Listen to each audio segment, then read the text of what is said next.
Hello everyone.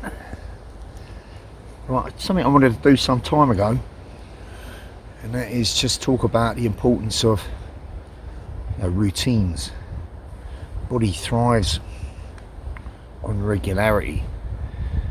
We have certain rhythms that if we adhere to, we do best with. So getting the right amount of sleep, the right time, going to bed at the right time, getting up at the same time, getting up and having a routine in the morning is a useful thing. But where I'm coming from is a place of self-help, self-development, particularly during testing times, which of course all these have been. So we all understand that the way things are going, things are getting harder and harder. We're getting squeezed in the pliers. We're being pushed towards finding our own self-sovereignty and our own self-reliance, and I'm sure that will continue. But I just want to run by you a strategy that I've kind of been implementing for the last couple of years that all this changes in the world have been going on. So I like to call it a daily practice. It's like a daily spiritual practice, if you like. So first of all, just want to define what the term for me spiritual means. So somebody's spiritual, if you'd have asked me this question before I'd have had my own spiritual awakening, if you like, my answer would have been somebody who is spiritual is probably someone like one of the sages, the likes that are talked about in the old written text, those that have achieved a degree of enlightenment. But really, those kind of individuals don't exist anymore, and a change has taken place. And really, to me now, somebody considered spiritual is really someone that just applies common sense, someone that is an adult and acts like an adult, maintains adulthood. So somebody realises that your autonomy is your own, your sovereignty is your own, your right to what you put in your body is your own, is be an adult. And these days, being an adult is considered spiritual. Conversely to that, people that don't follow such practice are like infants, if you like, spiritual children. People that don't apply common sense and logic and respect their own sovereignty and their own autonomy are children. And those that do are adults. And if you're an adult nowadays, you're considered spiritual. That's where it is. I don't want to digress from what I'm talking about, but what I'm going to give you now is my daily spiritual practice. Really are just methods of applying common sense. I'm taking control of my mind and body and this vessel. Right? So, first thing, literally when my eyes open, I realise that I'm here another day. I take a breath and I realise that I made it through the night. Because think about it, many people during the night somewhere in the world could have passed, could have died, and yet you're here, breathing air for another day.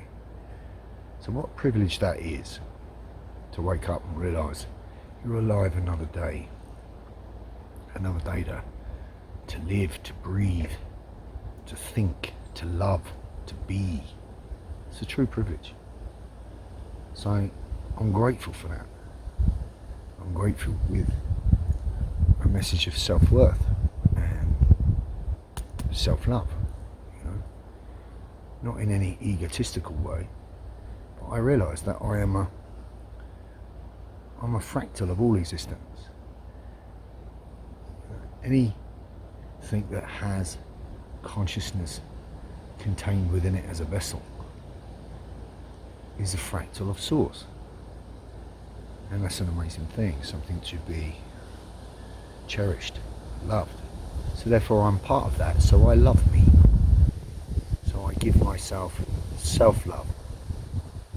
The next thing I give primarily is gratitude. Like I said, gratitude first of all, for being here, for being alive another day, to given the opportunity to be. Then I go through a list of what I'm grateful for. I'm grateful for my life. I'm grateful for my wife. I'm grateful for my dog. I'm grateful for my children. I'm grateful for my friends, my students. I'm grateful for the gifts that were bestowed upon me that has allowed me to help others and touch the lives of others. And I go through an entire list of everything from the food on my table to the roof over my head, to the cars that I drive, to the money in my pockets, etc. So I start my day with self-love and gratitude. And when I get up, at least 5 days a week, the first thing I'll do is I'll go and have a cold shower. Now, I've talked about cold water therapy before and ice baths, but I attribute the fact that I've maintained that routine of cold showers every day, most days, to boosting my natural God-given immune system. You know, it's balanced between acidic and alkaline. It helps produce white blood cells that are part of your immunity. And I can tell you hand on heart that during the entire period of the so-called pandemic, I've not even had a cold. And I ain't worn a mask, and everyone knows my views on the Britney Spears. So I ain't touched any of that. And I ain't even had a cold. And I do attribute that to cold water therapy, cold showers. That's really helped, among many other things. As soon as I come out of the cold shower, I go through a little routine which invigorates my body. So slapping and tapping all over certain areas to stimulate the lymphatic system. And then I'll go through a series of mobility exercises. It's just some squats, some forward bends, some turns and twists, and various mobility exercises to get the blood moving within this engine. So self-love, gratitude, cold shower, invigoration of my body, and some mobility. I'll finish that brief routine with some breath work, and I'll do between 3 to 5 rounds of diaphragmatic breath work. You know, we talked about this stuff before. You know, there's the Wim Hof method. There's many methods, but breathing properly into the belly and then into the chest. And that brings me to a state of balance and calm. Homeostasis, not fight or flight. And, you know, obviously do whatever it is I've got to do, and then some point during that mid-morning I will meditate. Meditation is important. Now, the meditation might be 15-20 minutes, or it might be just literally tuning in for 5 minutes, whatever time I can allow. But I do it often more than one time during the day. But meditation is a practice of mine, as is visualization. I will visualize how I want something to be, how I want something to go, how I want to perform a certain task. So that will be present also. I'll make some time during my day also for study. So study time, whether that's research in relation to the Matrix, and having an understanding of what's really fucking going on, or whether that is something that is teaching me something very useful, some homeopathic therapies, some deeper understanding of spirituality, or maybe it's just a new skill, but I'll spend some time learning, because enhancing your ability to learn and take in information is enhancing consciousness. Of course, we've all got to work, so I have work time designated. I am fortunate in I can work for myself and pick and choose when I do what I need to do, but we all have to work, and when I work I seek to create. So within my field of what I do, I would seek to create something that will be of use to others, be of service to self, because I've got to live, and be of service to others. So of course your work time comes into that. I will also, again, I'm very fortunate, I live in an area where I can go to either the forest or the beach. Most days I will spend time in nature, and even if that's something as simple as just spending time in a garden, spending time in a park area, spending time where I'm close to trees, all right in the forest as I am now, or the beach, and I'll spend time barefoot in nature. And quite often I might do my meditation here, my breath work here. So it's not necessarily fixed, but it's disciplined in as much as a task that I'll do. Cleaning the house, or the dwelling in where you live, I've realised is really, really important. So regardless of whether you understand much about the idea of feng shui, or having your immediate environment in tune with how you feel, it really begins with you. So the earlier things that I talked about kind of get me right from an inside-outside perspective. And when I put on my clothes, if I take a little bit of time and attention for that, so that the clothes that I put on are prepared the night before, there's a big difference between putting on a crumpled shirt out of a drawer and putting on something that's ironed and that you've put effort and time into. It actually makes you feel better. So the first outward layer of you is what you put on your body, your clothes. So, think a little bit more about that. Pay attention to it. Pay attention to your environment. So if you live in an environment, regardless of how small or how big, where you're surrounded by clutter and rubbish, and just, you haven't seen the corners of the room for a long time, and there's cobwebs and there's dirt and there's dust, well, kind of less than productive energy can harbour there. And just the action literally of cleaning your house, cleaning out, decluttering, cleaning the room. I mean, I go as far as to clean the room in all corners, and I'll sage the room afterwards and just make it vibrant again. It can have a real impact on your well-being. I mean, I used to do it before I become spiritually awake. If I had a lot of shit on my mind, I'd go and clean out the cupboards just to occupy me.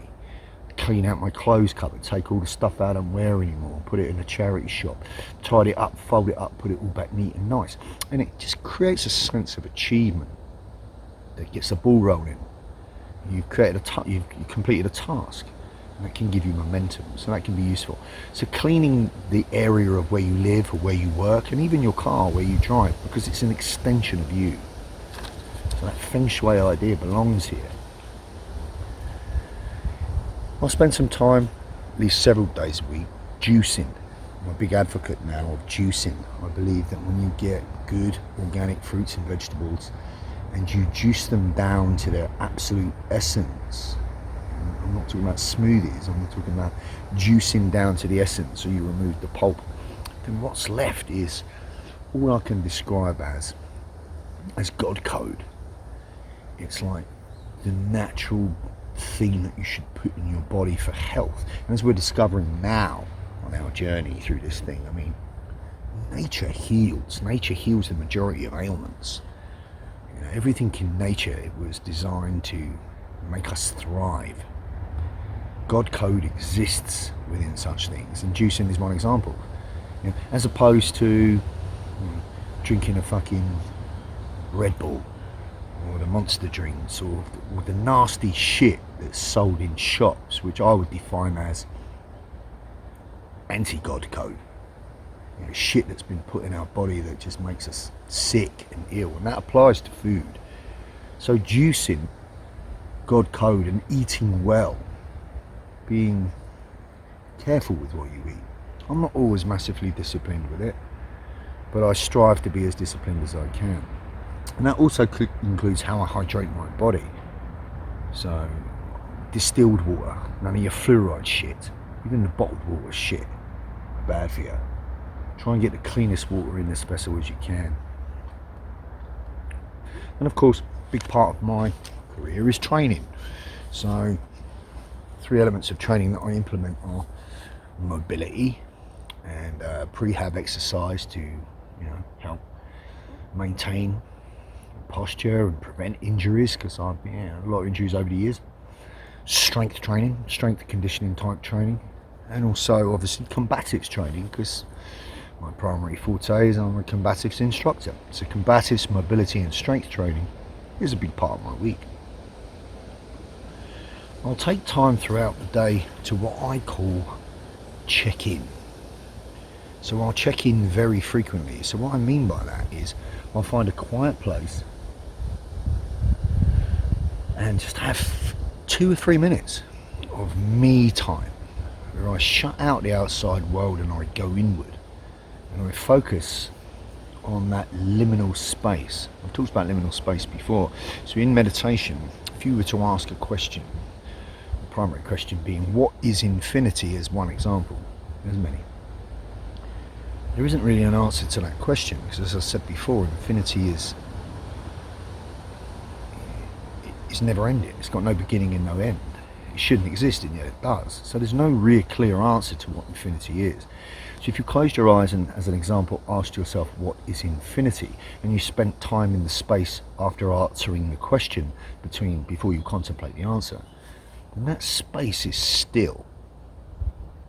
That stillness, that's what you call liminal space, where you are completely aware of your breathing, of the fact that in that moment there's no thoughts, and you can feel your body, and you can feel your heartbeat, and you can feel your muscles twitch, you can feel inward. So going inward and shutting out the outside world. This is what I would call checking in. And of course, initially, before you get good at this, thoughts will come and you just let them float past like clouds. You don't give them any weight.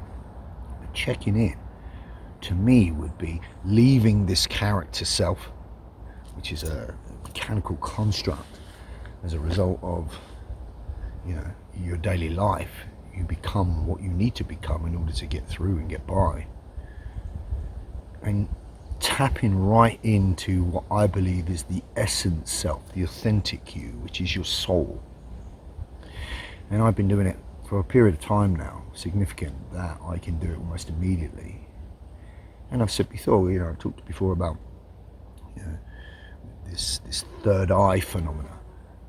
Well, I close my eyes and I see my third eye. I see like what I can only describe as what northern lights would look like, in a kind of oval shape that's moving. It looks like moving energy, and to me, that's the observer of me. That's my soul self that I can tap into or check in with during such quiet times. So I will check in very regularly to bring me back on center. It's a really useful strategy because it allows you to calm, maintain homeostasis, and pause and think before you act. It's very useful. So I've just wrote these things down here and I'm just reiterating them to you. So check in very frequently and make me time. So that is my me time. Also, you want to make sure that you make time to connect with the people that are close to you, the people that you're with. Make time for that. Whether that's your wife, your partner, your friends, your family, your pets, your dog, whatever it is. Anyone that lives within your dwelling, make time for each other. Be in the moment with that person, if you can. That's a useful thing. Finally, stay motivated. Stay as motivated as you can. Remember that you can be your own script writer. So on a daily basis, we're being constantly exposed to data. We receive data. It's important, and we send data back out. So we receive information, we react to it, and we send a response. It's important to understand that we can also create data. When we receive information, we can choose what we do with that information and how we respond to it and send it back out into the world.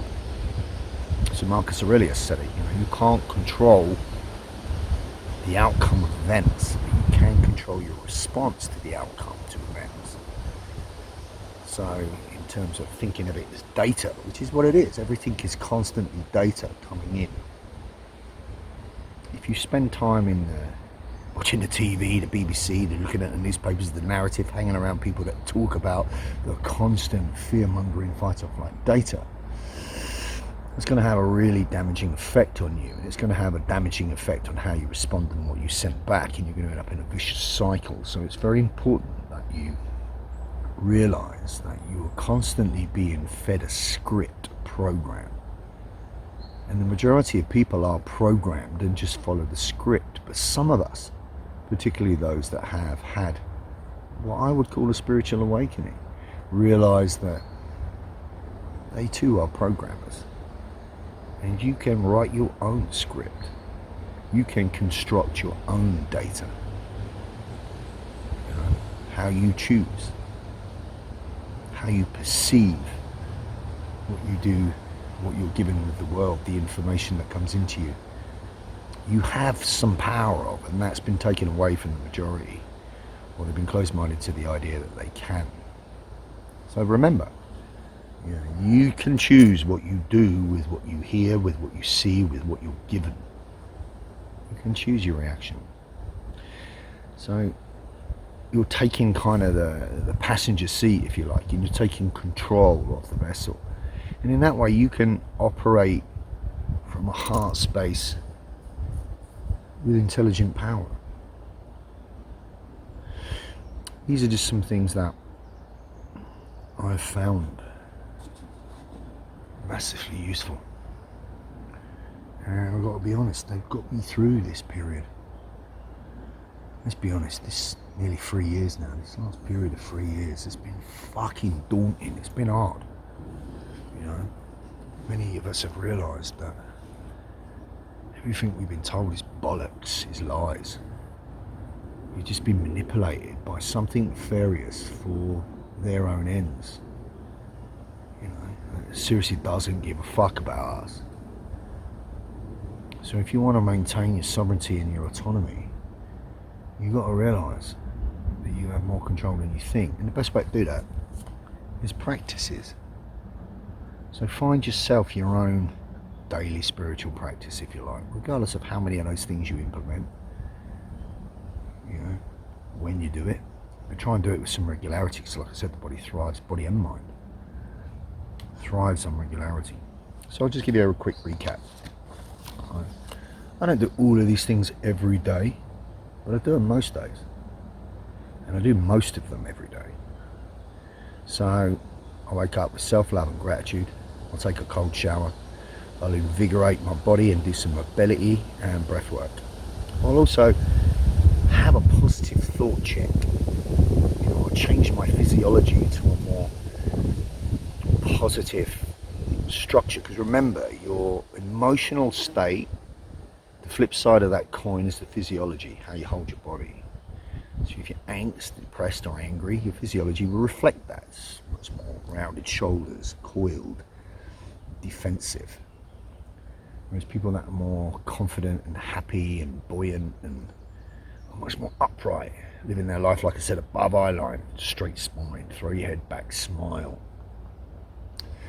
There's a saying that you can put your physiology where you want your mind to be. So if you feel in a shit mood, change the expression of your body and see how your state will change.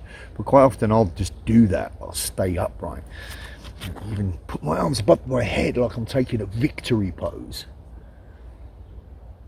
And I'll tell myself, my life's good. I feel good. I'm all right. Maybe sometimes it's a little bit of fake it till you make it. But if you put your physiology where your mind to be, you'll find it's much easier to follow. So a positive thought check. Check in on yourself. How are you thinking? Are your thoughts productive? And focus on the things that are good in your life so that you move forward. Focus on the things that are right now. You've got to stay grounded enough within this matrix to get shit done that you need done. And you need to focus on the things that you can do shit about. But don't dwell on the shit you can't do nothing about. Remember, all you've got is the moment of right now. So what could you do right now that's productive, that will create momentum? That's what routines can do in a daily spiritual practice sense. And I'll spend time with study. I will make sure that I meditate. I will use visualization practice. Daily time in nature. I'm also conscious about how I use language. So I've talked about this before. There's a really good book that I recommend called The Conscious Use of Language. A lot of the times when you talk, when you say things, even say something like, I want to do this, I want that in my life. By using the word I want, you're suggesting to your subconscious that you don't have. I want is language of lack. It's lacking, I don't have. It's just the way you can change language. I choose to have this, I choose to be this way. It can make all the difference. I can't explain it to you, it's just so powerful. So I'm consciously careful of how I use language. Striving in my latter years, to use less profanity. I don't ridicule, I take the piss less, and I don't disrespect or diss myself, even in jest, because your soul hears it. So how you consciously use language is also important. Clean your house. Spend time cleaning your immediate environment. Spend time on making your clothes feel good on you. All of these things can make a massive difference. Juicing is recommended. Try and stay as close to God code food as you can. Organic food, shit that's not been fucked with. Packaged goods, geo fucking engineered crap what they're trying to create and put in us is making us sick, and it's taking away our capacity to tap into things that should be naturally abundant to us. Distill your water, eat well. You've all got to work, you've all got to put in your work time, but make me time too. Check in with yourself frequently, connect with the people around you, strive to stay motivated. Remember, like I said, you can be the writer of your own script. You don't need others or any narrative to dictate how you think, because how you think affects how you feel, and how you feel affects what you do, and what you do affects the life you live. So take on board these things, and try and operate from self, powerful intelligence. You'll find that you've got a lot more resources and attributes to get through any amount of shit than you think. I hope this helps. Peace.